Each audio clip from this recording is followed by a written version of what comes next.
Oh. Oh, this book's gonna have some good laughs. This is so funny. Okay. Okay.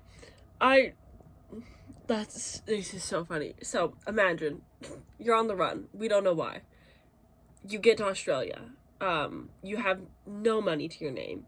You make it to Australia. You meet a guy at a bus station. You offer him a cigarette because he has a lighter in exchange. Nice trade. You're smoking your cigarettes together. He shows his new stick and poke tattoo that says "fuck you," and she says, "I don't have any tattoos. That's kind of nice." What does he do? He offers to give her a tattoo. She says, "A stick and poke from a stranger? Seems simple enough. Why not?" Okay, dumb, but like, sure, whatever. Stick and pokes when you're a young adult. I have plenty of friends who've gotten them, whatever. And then she tells him that she wants the same tattoo as him. His name is Simon. Her name is Sawyer. She, for whatever reason, trusts him enough to give her legal birth name, which she doesn't normally give to people. Okay, an option. But she, I kid you not, is like, actually, yeah, if you want to give me a stick and poke of the same tattoo that says "fuck you" on my body in the same exact place, it's almost like we're friends. What? What do you mean?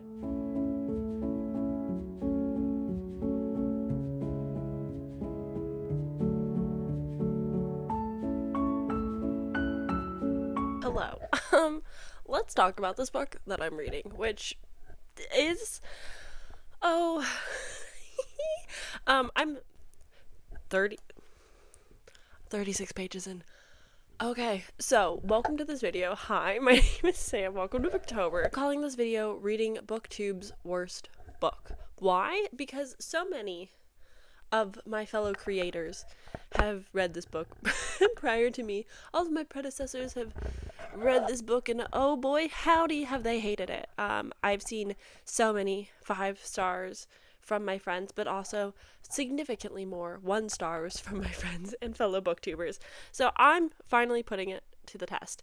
The book in question is Does It Hurt by H.D. Carlton, the same author of Hunting and Haunting Adeline, which is a dark romance stalker series that has taken the world on by storm. I never finished it. I think I read about 50-ish pages. Did not get very far, as we can tell. Hello, my sweet pea. Have any words? No words? Sorry. This is Sakura. You can tell by the pink nose, whereas her twin has a black nose. But anyway, besides that, not what we're here for exactly.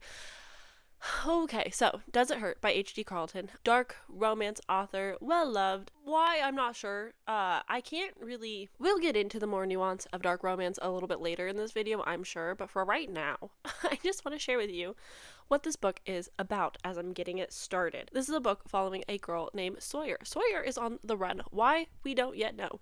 We will either find out 50% into the book, or we'll find out 98% into the book. This is a standalone romance, thank God.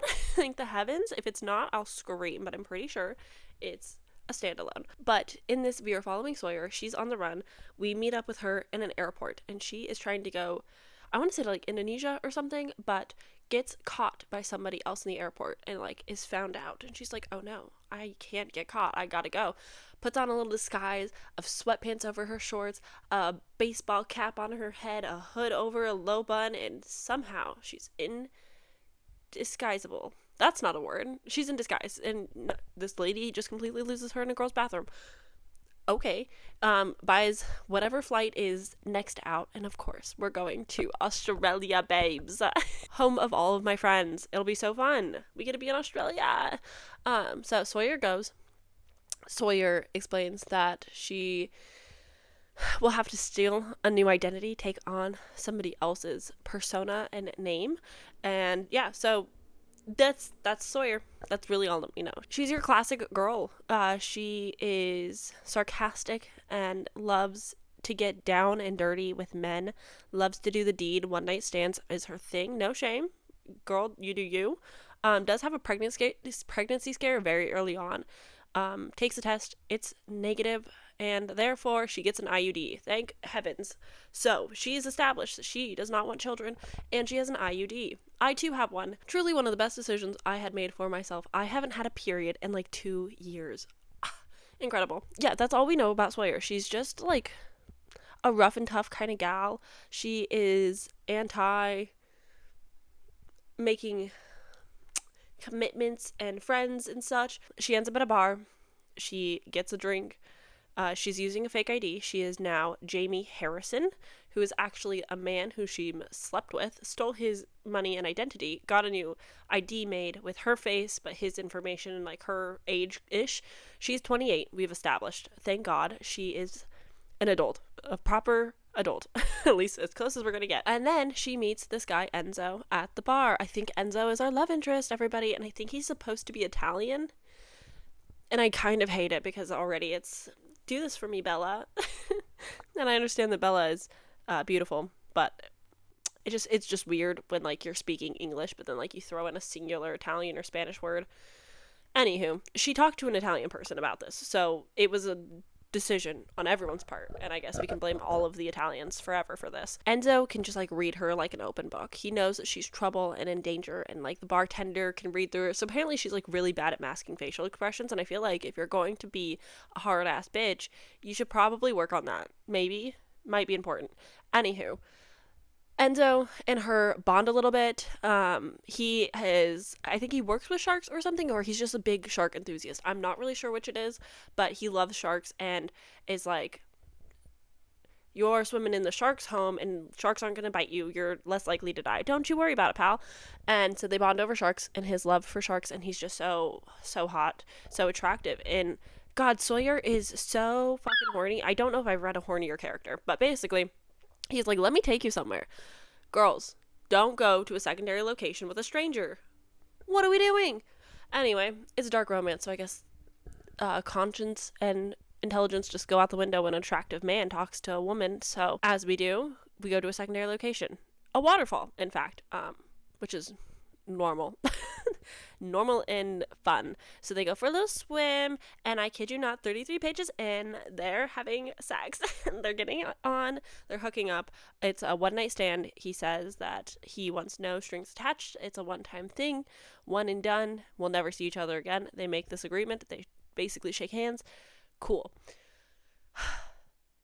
Now we get to the problem of I'm supposed to be shipping these characters together. I'm supposed to be like, yes, this is the romance we're in for. Watch Enzo not actually be the right guy. I'm gonna be honest, when I first started reading this, I was like, oh, is Simon the guy? Because I didn't realize how much older he was. And I was like, oh, Simon's gonna be the love interest. What a weird little meet cute. Nope, the meet cute is, I think, with Enzo. Watch Enzo also not be the guy, and I'm just gonna look like a fool right now. But anyway, her and Enzo are getting it on, and I'm supposed to believe that they have chemistry and that they're going to be endgame. Why? Well, simply because Enzo can make Sawyer come twice in a row. Therefore, meant to be. And I just think that's lazy writing. I think that you should give me more. Sawyer trauma dumped her parents dying on him in the bar, and I know nothing about him, but I know that she has a tragic backstory, she's on the run, and she's arguably what a lot of people would classify as a broken person who is clearly going through something and isn't facing those problems, which is fine. Gives you a plot and so on and so forth, and that's fine with me. But like, truly, what is in this for Enzo besides like having sex? And why am I supposed to believe that they're going to be together forever after this? Because he's good in bed.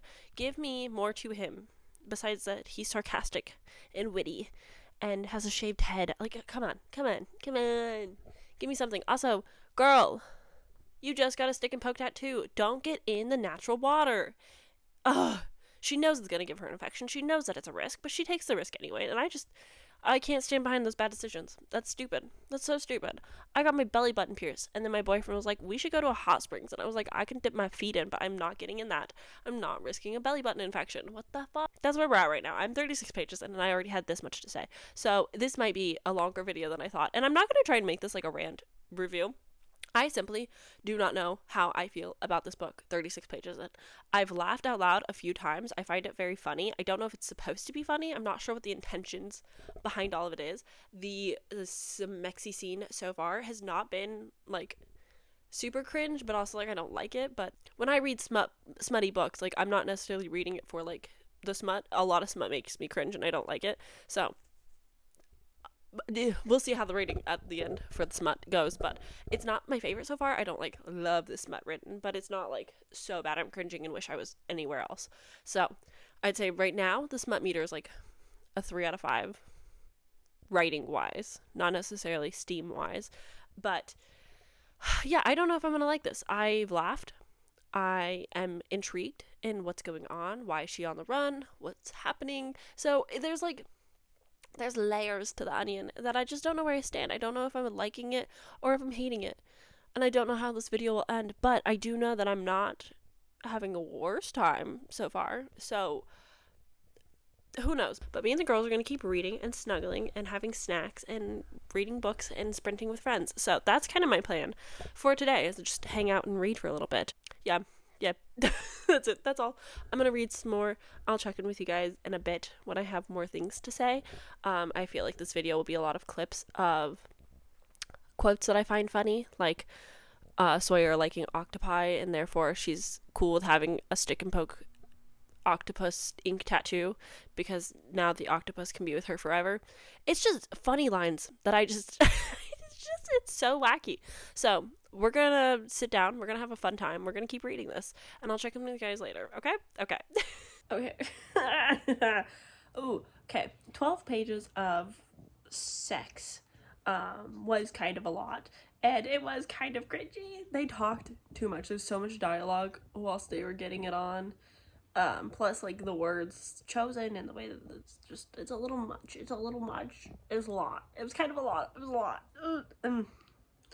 I don't think it's bad. I think a lot of smut romance readers will actually like this, and I can understand the people who have told me they like it, why they do, because they traditionally read more smut than I do, and I don't think that they cringe quite the same way that I do, so I understand the romance readers liking the smut in this book, but it's just not necessarily for me. It's a little much, it's a little cringe, it's a little, I don't know. I think it's also like the character motivations are a little bit weird. Like, Sawyer comes off like she's this badass girl that like sleeps around so much and she's so experienced, and then like she sees his peen and is like, that's too big, I can't do that. It's like, okay honey, chill.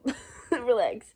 So it's just like a little much back and forth of like she's confident and yet then she lacks like confidence, and Enzo doesn't make, and also like she's sleeping with him to steal his identity, and I've never met a female named Enzo. That feels less like a unisex name to me, so I don't know how she's gonna steal his identity, because I don't know, I guess she can, anyone can choose any name they want, but like traditionally I wouldn't think Enzo was a female name.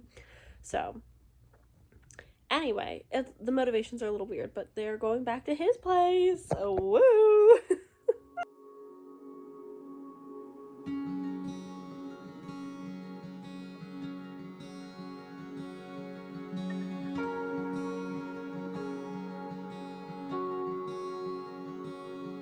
Alright, pals, I wanted to have a little discussion, a little chit chat about dark romance and why people read it.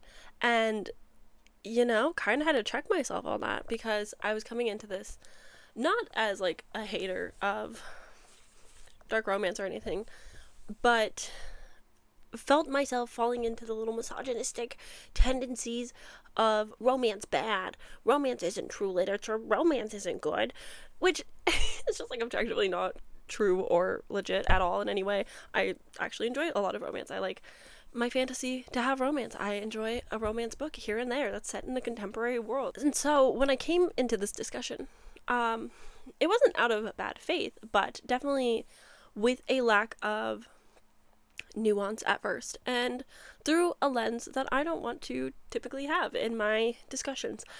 But mostly it came down to one comment on Reddit that I saw that made me go, holy shit, yeah. And that was, let me see if I can find it and I can just quote it and then I can be a cool YouTuber. This one Reddit comment from 3 years ago on a discussion question forum of like why people like dark romance, and they said, Game of Thrones is hugely popular. No one ever asks why men are okay with reading about war and rape and torture and assorted violence. Fantasy and sci-fi are absolutely full of bad socialization. They're famous for delving into politics and social and moral quandaries, using the guise of fiction to help people sort through their own views in a safe and distanced fashion. But when it comes to romance and the genre of choice for women, it is utterly unacceptable to have the bad stuff printed for mass consumption. I think the entire viewpoint of this bad stuff you shouldn't read is infantilization and insulting. Yeah, what the fuck? Why? I never really thought about it, and I guess it's also because, like, I don't read a lot of dark romance, and so I don't have, like, a lot of the concepts behind why people pick it up. But a lot of people, what they were saying when I was doing this, like, research to have a little discussion about this was, like, often it's a safe space to explore dangerous situations. Nobody really wants to be stalked or get kidnapped by the mod. Maybe only some of us want to be sold to one direction. But for the most part, that's not really what people want to experience, like, in the real life. But can explore those taboo situations in a romance, in a horror, where, like, things can go bad. Like, a lot of male-dominated fantasy books, they get a little gruesome. Like, why do we fetishize war? That's weird, right? Like, it's no better. But I've never asked somebody why they want to read a fantasy book about war. So, like, it's shifted my brain into a different perspective, which I really appreciate. Another thing is just a lot of people saying that they want to explore dangerous things in a safe space, which I can understand. I read horror. It's scary. It's meant to scare me. It's meant to make me feel uncomfortable. It's meant to make me think about situations differently or experience something that I typically wouldn't. And it really helps with empathy. I think that reading a dark romance, women can see the red flags and can enjoy the thrills of it as if they're reading a thriller or a horror and get the same, ooh, what's gonna happen next? Oh, that's so taboo. Oh my god, he would never. And have the same, like, little feel towards it and know that it's, like, not real. And still be able to, like, have the capacity. And I think this is more for adults reading adult books rather than children reading adult books, because that's a different kind of discussion. But simply, people, humans, adults, we can separate fiction from reality. Like, I know that my dark romance isn't real. Like, I little guilty admission, I really liked the Lost Boys series. There's 4 books. It's by Nikki Crow. It's a dark romance. It's a Peter Pan retelling. They're very short, which I really liked. It's a why choose. And a lot of the things that happen in it, oh my god, I would never. And yeah, I judged her a little bit, but, like, also, I was having fun. I kicked my feet. I was enjoying it. It was a time. It was definitely a time. It was an experience. And I recognize that, like, I would never want that, but, like, no shame on somebody else who wants it or likes it. And if that's, like, a safe space for somebody to explore sexual desires, then, like, so be it. Like, go you, do what you need to do. If that's what's going to get you off, whatever. I don't think we really have the same discussions about men watching porn as, like, women reading sexy books. Like, it's just something people do. Like, sex is a normal part of life. Like, as an asexual, demisexual, like, yeah, like, sex is normal. Romance is normal, but, like, it's okay to explore it. I don't like I'm asexual, but, like, I also enjoy romance. I like smutty books. Yes, it's cringe, and that often will just come from my own personal feelings towards it, but, like, it doesn't make it bad. It's not like I'm going to completely dismiss a book outright because there's a sex scene. Like, that's just, I'm gonna watch movies with sex in it. Why can't I read a book with sex in it? It just doesn't make a lot of sense why people get so up in arms about romance and women reading it. Now I'm just, sitting here contemplating my entire life and existence while reading this awful book. It's not terrible. It's definitely one of those experiences that I would never. Too many red flags, but, like, it's fiction. It's fun. It's meant to be fun. It's not meant to be taken, like, super serious. I'm not meant to, I don't know, maybe I'm meant to pine over him, but, like, I wouldn't. He won't be on the list of book boyfriends for me. But let me read some more things that people say. Usually the settings are interesting, the main character have legitimate and reasonable conflicts instead of bad ones based on miscommunication. You looked at me funny and then stood next to your ex-boyfriend, so naturally I took a job at Iowa without telling you. I agree with that. A lot of contemporary romances will often fall back on the third act conflict, the third act breakup, and having miscommunication, which, you know, and sometimes is totally fair and valid. Often it is just like, if you had a conversation, this book wouldn't exist, and that I don't think is a great plot to fall back on. So I completely understand with like a dark romance, like you have the more psychological effects of like a relationship. It gets a little bit deeper because there's maybe more room for some type of trauma bonding and communication. A lot of like, oh no, someone's trying to kidnap me and now I'm in a forced proximity, and if I leave my house someone will harm me, but like I'm upset about it because now I've lost my freedom because of this man. Like that has a like proper plot, which I think can intrigue a lot more people. The next thing that they say is, you tend to be inside of the head of the main character as they deal with extreme situations, and I like that. It also leads to fun thoughts of what would I do in this situation. I think we feel that way about movies a lot. There's a whole entire show, What Would You Do? Like they put on wacky scenarios that you typically won't experience in life, and they leave it to the normal population to step in and ask, what would you do? So I guess that makes sense. Like putting, again, I think all of reading is a show of empathy. It's a work of empathy. You're constantly learning empathy and compassion. The more that you read and the more diverse that you read, the more experiences that you learn to understand. Even if you haven't had that experience yourself, you've read a book and you've been in the head of somebody who does understand, of an author who's able to explain it to you. And it, I think, really helps you have empathy for people. And I think a big part of reading a dark romance is you can pick up on a red flag a little bit more. You see, oh, hello. You can see more issues in a relationship, and hopefully this means that women reading a romance or dark romance can see the warning signs and get out before it's too late, because oh boy, abusive relationships are awful and it's impossible to get out of them once you're in it. It's controlling, it's isolating, it's hard. So maybe with the rise of book talk, get your butt out of frame. Like with the rise of book talk and more people and women feeling comfortable reading dark romance and romance in general, maybe this will give more clear signs as to like things going horribly wrong. There's been a lot of discussions lately with the Colleen Hoover It Ends With Us movie coming out, and how the movie promotion was so bad for such a like dark movie. I don't know, I feel like an abusive relationship could be considered a dark romance.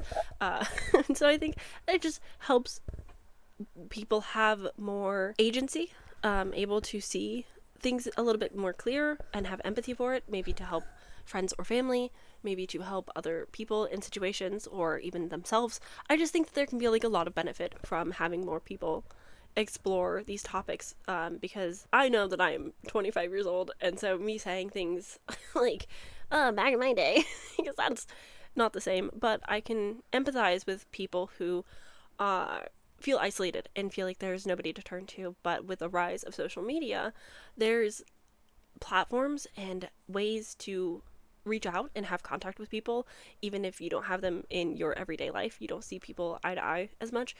I think like social media has done a lot of good in that sense, but like back in the day, it was more taboo to talk about being abused and the trauma and assaults that people would go through. And now it's a little bit easier. I think more, why are you eating that? I think more people feel comfortable getting on TikTok and sharing their story and getting help and advice and like having shared experiences with people that they can bond with. And I think that's important for people. And so I think opening up the door and not hating on people, women, for reading a dark romance, it makes sense, and it's like a good thing. And like we should not be doing that to people. We should not be isolating somebody or like talking down on an entire genre because misogyny, you know, it just seems a little silly. So yeah, that was my little discussion. And people read fiction because it's entertaining and they enjoy it, and also because it helps with empathy, and also, you know, helps people have more critical thinking skills. I think it's probably best if people read fantasy and separate it. I think it's fine if you read a book with war and understand that you would not want to go to war and that war is bad. Critical thinking skills, everybody, if we could just get those. But yeah, I'm not a big commentator. That's not typically my go-to thing. I don't normally have these discussions on my channel, but it was something that I was definitely interested in when I decided to pick this up and talk about it a little bit more. It's not like, I know this is like a hee-hee funny video, and this is a much more serious conversation just in it. And so I do apologize for that.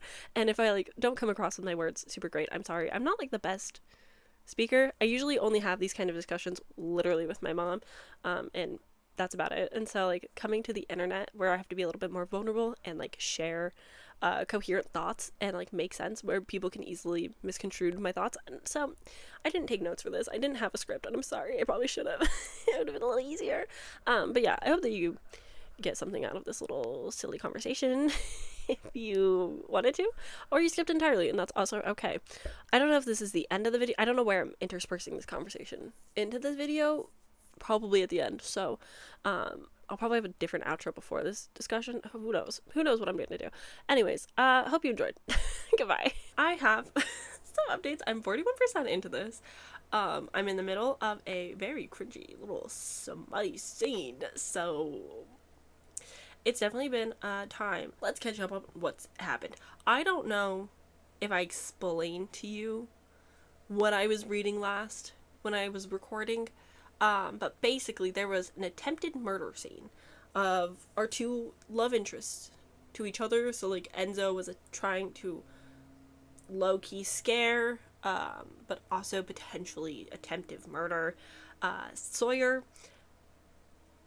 And I'm supposed to root for them like being in love eventually. I just don't know about that. I just don't know.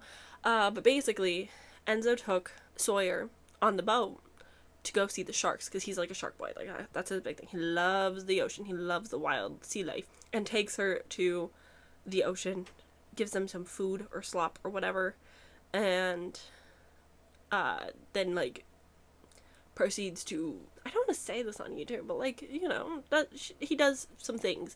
I'll let you read it for yourself if you're interested. I will be honest, I explained this scene to my mom last night when I went over for dinner, which is why you guys did not get this video earlier, because I went to hang out with my mom and have dinner with her because my stepdad was out of town, and so I was like, oh, she's gonna be all lonely, so let's talk. But I'll be honest, I did like tell my mom some details about the scene, and she goes, that's a book I want to read. I know that my mom has read 50 Shades of Grey, like when they came out. She was into it, but I've never like thought about her reading those types of books since, and I guess I should have. I guess I should have been recommending them to her. I've been recommending like horror and thriller, and like, yeah, mostly horror and thriller and some like literary. So my bad. She now wants to read this. I don't know, man. I've firmly come to the decision that this is a horror thriller with an inappropriate romance strung through the middle, which honestly adds to the horror of it all. So it's weird. Anyways, they're on this boat. They get it on, but also like not in a great way. Not fantastic. Doesn't look good for him. All because she stole like a couple $100 maybe from his credit card that she newly opened. But he's like known about this, and yeah, and it's just weird. Anywho, after this event, the weather changes because he didn't think to look at the forecast before going on a boat. So they get shipwrecked, and they end up on this little island with a lighthouse, and they think it's abandoned at first, but of course it's not. There's a caretaker, there's an undertaker, or whatever you call them. There's somebody on the property, and before they meet this guy, Enzo's like, oh my god, we have to worry about like hunger and dehydration, so on and so forth. And Sawyer's just like, everything's fine. It's gonna be ghosts, and it's gonna be spooky and haunted, but also there'll be beans, because beans can survive an apocalypse. And I'm just like, girl, you are like annoyingly quirky. That's one thing I don't love about H.G. Carlton books. I don't like her main characters, especially the women, but like the men are like obviously supposed to be morally gray, bad characters, bad people, because that's like the dark elements of it. But god, the girls are so annoying. It's like, why are you being this quirky, but like not in a cute way? I don't love it. It's not my favorite thing. But they wreck, and it's so hot and cold because Enzo tried to do a Merc and I suppose failed. I don't know if like he was like fully intending to. We don't really get full answers. But then they get in this wreck, and then he's like, "Oh no, I care about Sawyer. I don't want her to die. She's mine to torture or to keep safe. She's mine to kill because she stole from me a little bit." It's like, okay, one, bud, ask her why she stole from you. Be like, is something wrong? Do you need help? Like, I clearly care about you, because he's so fixated on it. So it's like, why don't you like have the conversation? Most crimes happen because there's something wrong in somebody's life. Like, I don't know, talk. Wouldn't that be wild? Wouldn't it be wild if people in books talked? Insane. They've got like light injuries, but they meet this creepy old man who lives in the lighthouse, and it's just weird vibes. The old man is like, you can stay here for a month before the Coast Guard people come by and like drop off a new shipment of stuff. You guys can hitch a ride with them when they get here, but you have to be stuck on this island for a month and like make do. And he's like, you have a 9 p.m. curfew.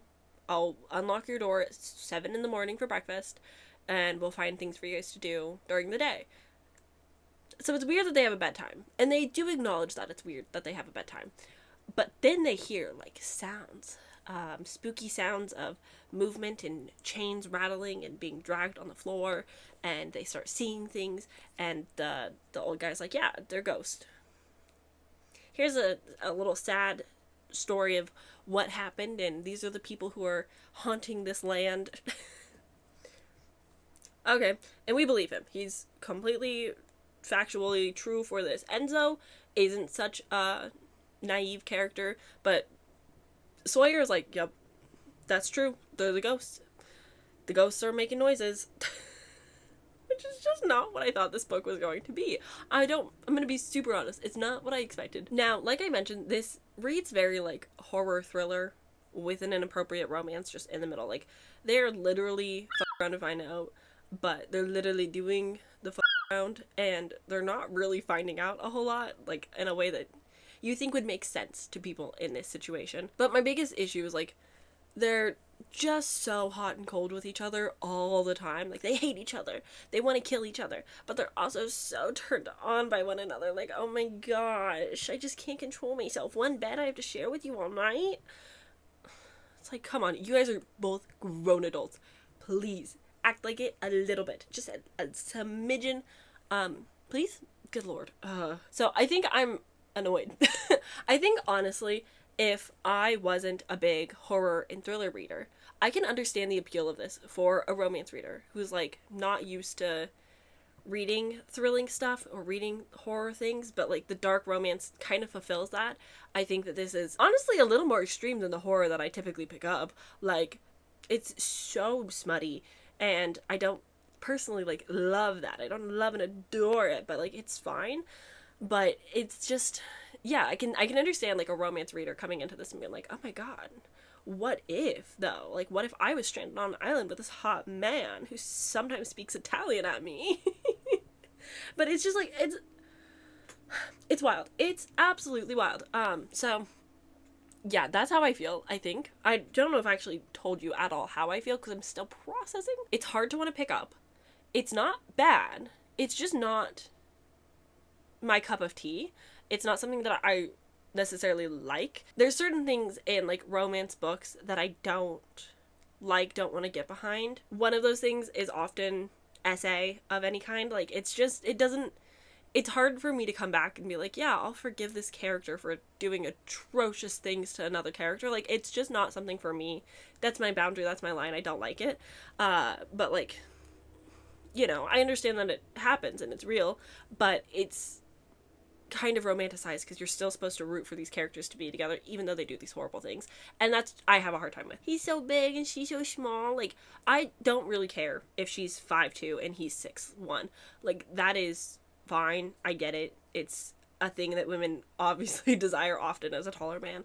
I don't really care about that. What I do care about is the female main character being small, acting childish and like complete, just not her age, just acting kiddish, and then the male lead being so big and so mature, and it just like gives predatory vibes in a way that I don't They'll love it.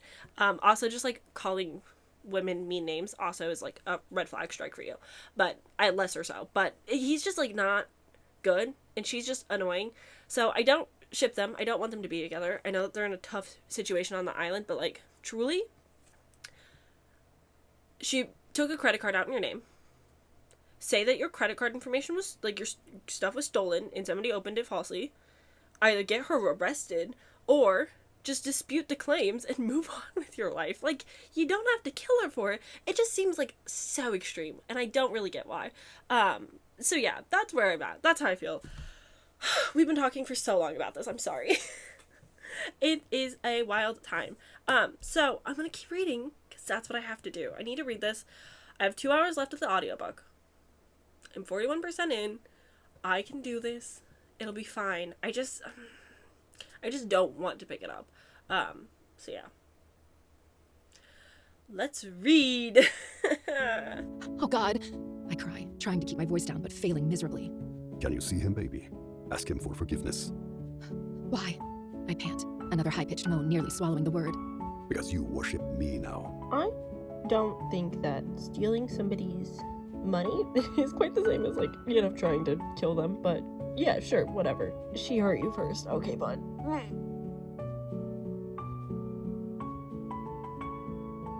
Hey. So, I'm reading a dark romance, and, you know, that's normal and cool. I just, it's honestly kind of reminding me of, like, the Wattpad days, and I just have so many questions. So if you're a dark romance girly, please help me out a little bit. Give me some insight. Why do you read dark romance? What is the intrigue for you?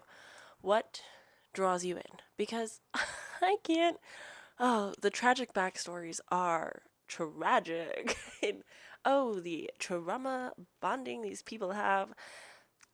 They're these broken characters who can only hurt one another because, God forbid, you be nice to people when you're hurting. Yeah, what is up with the absolute tragic background of these characters? It is giving Wattfic fanfic. It's giving Wattfic self-published. I'm in high school writing the most heartbroken cringe thing you could ever see. I have so many questions. What's up with the tragic backgrounds? Why is everything so sad? Like, I understand there could be like room for having conversations because these things do happen to people and that's fine, but is it like a trauma porn thing, or is it simply just the darkness of it, the taboo conversations of things? What is it about dark romance that intrigues you? What is it about dark romance that hooks you in and makes you want to read it? Is it different from reading like other genres in some ways? Like, can you excuse some things in a dark romance that normally might be past your boundary? Like, where's your lines? How does it work? I have so many questions. So if you have any insight, please help. I'm so confused. This is such an interesting book. I have no idea how I'm supposed to rate this. About 60% in, I was like, holy crap, I am so sick of these characters. They're so annoying. They're so, like, they're caricatures. They're not real people. They're very stereotypical. They're so annoying. It's just very, like, we're broken people, so we're gonna hurt each other. And also, I'm in love with you, but also I can't stand you and I hate you. And you have to save me. I'm just so broken and I'm so clumsy.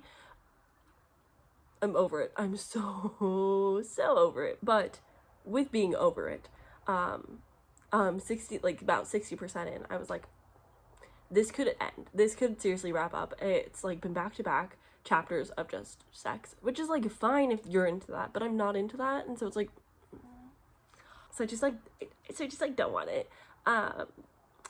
So I was like pretty over it, ready for it to end, and then just 63%, 64% or something, 63 or something, we get a little bit further in, and the action has finally come back. There is a plot. There's this creepy man.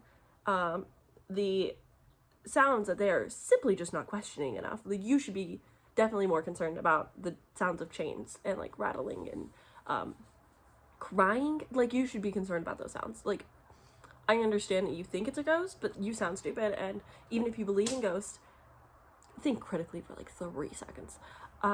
So yeah, creepy man, ghosts in the attic, you're locked in your room all the time, you're not able to get to every room in the house. I'll let you come to a conclusion. I'm not going to spoil the book, but like, it seems a little obvious, right? So finally, we're picking up action. The whole like big conflict is Sawyer going back and forth on like whether or not she will stay on this island because she's evading the law for her past life.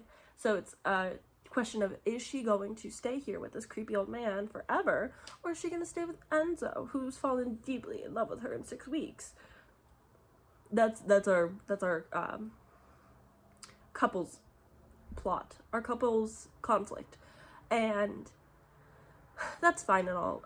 But we finally 63% have gotten the conversation of like, Sawyer, I think you should stay with me, says Sylvester, and she's like, sorry babes, I'm not gonna stay with you, you're kind of creepy. And then action finally happens. We're finally getting somewhere. It's finally getting interesting, and thank God for that. So with that said, 65%, I don't know how many hours or like minutes are left of my audiobook experience, but boy howdy, I'm excited for things to actually be happening. I'm excited to see where this goes.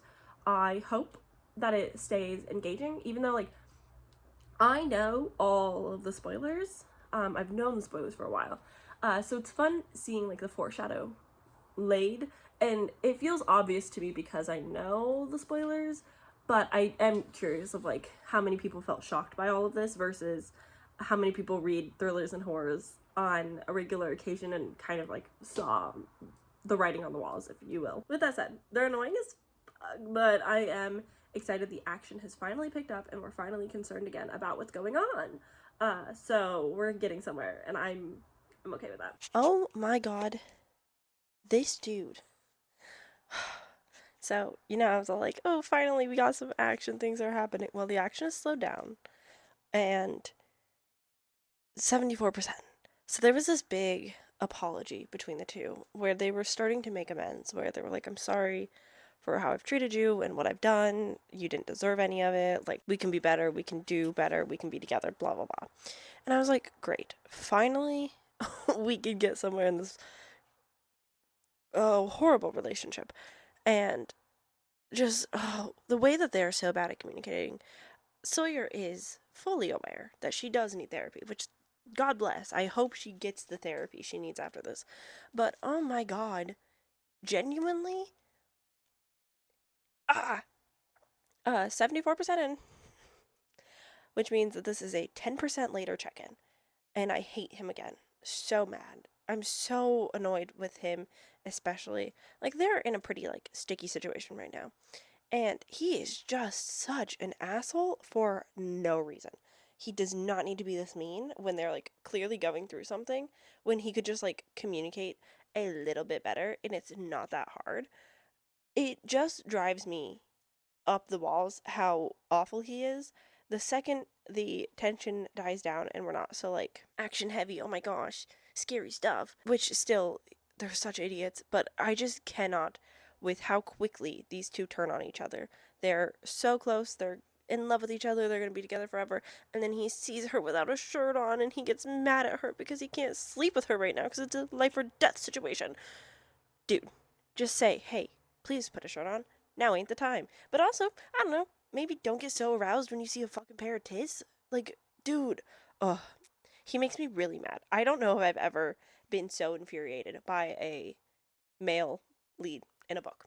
I think this one does take the cake. Like, I think this is worth far, far worse than Dane and Fourth Wing. Like, the anger I felt towards him, or Jack Barlow, the anger I felt towards those men is nothing compared to Enzo. Enzo should be eaten by the sharks. I said it. I don't want to read it anymore. I'm so over it. There's potential in this book, and I think that's what bothers me the most. I am so over it. Honey, that's not sweet. That's not a good declaration. No. Do better. Oh boy, guys. I don't know. I simply don't know. I don't know how I feel about this one. So we're going to run this through cawpile together, and then we'll chit-chat a little bit.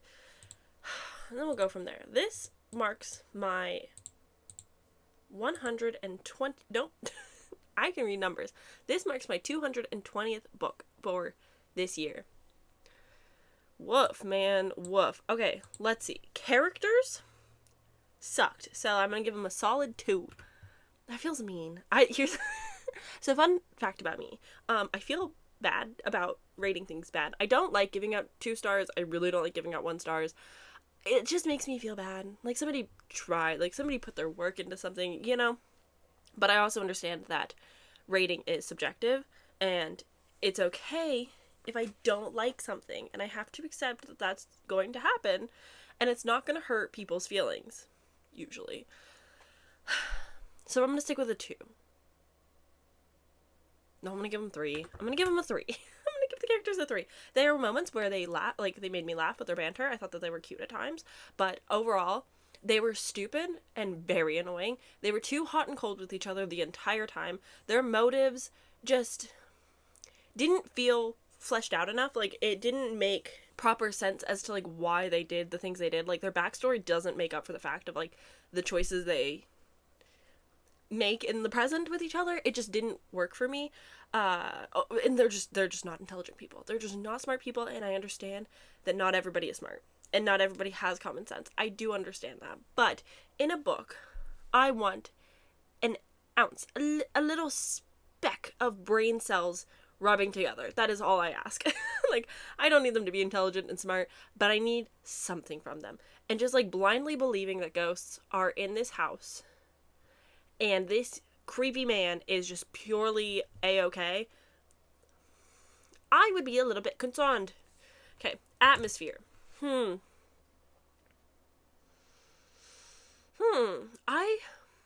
don't know how I feel about the atmosphere. It wasn't bad. Like, you're clearly set on an island. They're clearly trapped in this house. I could picture the layout of the house just fine. It was interesting to a degree. It wasn't, like, my favorite atmosphere. I feel like we could have done a little bit more in the atmosphere department. Like, really setting the scenes when it was storming on the coast. Like, they're on an island. Like, I love a coastal setting, so I think I would have wanted more of it, but I don't think it was bad. So I'm gonna give it like a solid 5. Like, I wanted much more, but I don't think it was bad. Writing. This is the thing. I don't know how I feel about the writing. I don't think the writing was bad, but I don't think it was a good story, which makes up for, like, the writing part. Like, the dialogue was incredibly cringy. Sawyer's inner monologue was incredibly cringy and just, like, didn't feel authentic to a person. It felt very much like a caricature. So that makes me want to, like, take away from the writing, as well as, like, a lack of atmosphere. I don't know how to properly grade the smut in books, because I am not your average romance reader, and so I don't feel like I have the same criteria as somebody else. Like, Daphne, my bestie, likes this book, and there's no shame or hate towards her for that. That's totally perfectly fine. I can see the appeal of a book like this. I just am curious as, like, somebody who reads romance and reads smut far more than I do, whether or not this is, like, categorized as good or not. I'm not really, like, the proper one to say, so it was just too much. I wanted far more plot than them hooking up, so I'm gonna say the writing is a 5. It's just the middle of the road. I don't feel any strong ways. Now, the plot is interesting because the actual, like, heart of this being a horror thriller mystery, oh my god, incredible. Like, actually, like, an interesting plot. It's sad, it's tragic, it sucks. It's not like, yay! It's definitely not, like, the horror that I typically lean towards, but if this was, like, a pure horror book, I would find it interesting, and I would find it scary. But when you mix that with, I want to say 70% Sawyer and Enzo, it really bogs down the plot that there is. So I think the plot is going to get a 4. My intrigue is probably like a solid 2. Partly because I knew what was going to happen. I had spoilers a year ago or something. I don't remember who I watched, but I watched somebody spoil this book in a video. And so I've known kind of what happened. And then Kayla read it, and then Eliza read it. And so, like, I knew maybe more than I should have going into it, especially so soon. But even then, like, the characters don't care enough, and the characters aren't questioning things enough that it makes the intrigue even lower. Logic? 2? It's not very logical. And my enjoyment, I think, will be 3? Hilariously makes this book come out to a 2 or a 2.5. I'm gonna rate it a 2. I think that's a safe bet. Yeah, I think, like, that sums up a lot of my feelings. The writing left a lot to be desired. I could see potential in this. I can understand people's appeal to something like this. I think that there's a lot of, like, I like true crime and psychological stuff. Like, I can understand liking something that's just deeply taboo, deeply fucked up, deeply wrong. So I can see the appeal, and, like, I'm not, no shame to literally anyone for liking anything, but it just wasn't for me, and I think a lot of that came down to, are you spooking them? That was Severo. I promise there's no ghost in my house. No chains rattling, nothing, we're good here. But yeah, whatever I was saying, I don't think that this is a bad book. I think there's a lot left to be desired. I think that if it was a completely different genre, if it had significantly less sex scenes, if it had more chemistry between the characters and not just, like, weird hatred, trauma bonding, I think there's, like, a lot of potential in this book, and I think that's why I want to give it a decent rating, but it's still, like, not great. If this suits your fancy, I say go for it. I'm concerned and intrigued about my mom reading this. Oh, bless her soul. So it's, you know, there's a lot of complex feelings that I'm feeling right now. But overall, 2 stars. That's where we're at. I don't think this book is, like, offensively bad. I could see potential in it. I can see people's enjoyment and, like, why somebody would like this. Oh my god, you know what we must do? We must read some of... This video is going to be so long. I am sorry, but we must read some of the reviews now. That is the only thing that makes sense to me. Okay, so looking at Goodreads right now, this has a 3.91 average rating. That's so high for a book like this. It has 183,681 ratings, 18,000 reviews, 18,431 reviews. Let's see what my friends had to say. First off, foremost, Chandler, DNF, 10%. Jan Agaton, 1 star, one of the worst books I've ever read. One of the worst audiobooks I've ever listened to. I actually didn't think the audiobook was that bad. I think the narrators, given what they were given, they did the work. The dual, like, tie-in each chapter I thought was nice. His voice is nice. Hers was just as annoying as it needed to be for such an insufferable main character. I actually like the production of the audiobook, so I will disagree with that. The 1 star is the infamous shark scene that was pretty intense and had me intrigued, as well as the reveal as to what Sawyer did before running away. But other than that, there were some of the worst sex scenes my ears have ever had to listen to, and some of the worst writing I've ever encountered. A non-booktuber Goodreads friend gave it a 4.5. and said, absolutely enjoyed. I have so much to say, but also not enough to say. The shark scene will live rent-free in my head. Enough said. Yeah, that's fair. My friend Daphne gave it 4 stars. She said, so toxic, but highly entertaining. It was nonsense, but fun. I ate it up. And Vanessa, Reading with Dr. B, 4.75 stars. I am speechless. This had me hooked.